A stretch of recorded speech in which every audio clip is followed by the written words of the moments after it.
Au Koweït, après la prière du vendredi, les bidounes manifestent, du jamais vu dans ce riche émirat.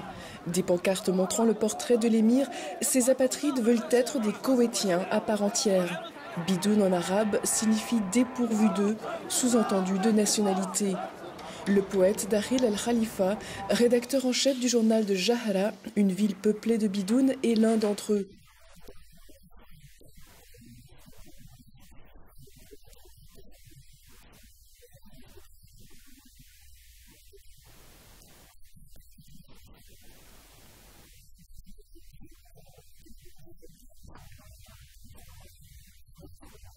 Malgré son mariage avec une Koweïtienne, Dakhil n'a pas pu transmettre de nationalité à ses enfants. Dima, la plus jeune, n'a pas de certificat de naissance. Elle ne peut donc pas aller à l'école publique, ni se marier ou posséder une maison. البدون ليس له حق التملك، لكن إذا كان مثل حالتي إنه تكون عندك زوجة كويتية تستطيع هي التملك إذا كان عندك مال يعني. نحن نحترم البلد ونحب الكويت لأن الكويت بلدنا يعني، وبالتالي أيضا نحترم قوانينها لأنه هذه قوانين دولة. Dakhil n'a pas choisi de manifester, mais il observe des tensions. Les bidounes sont près de 120 000 dans le pays, 10% de la population koweïtienne.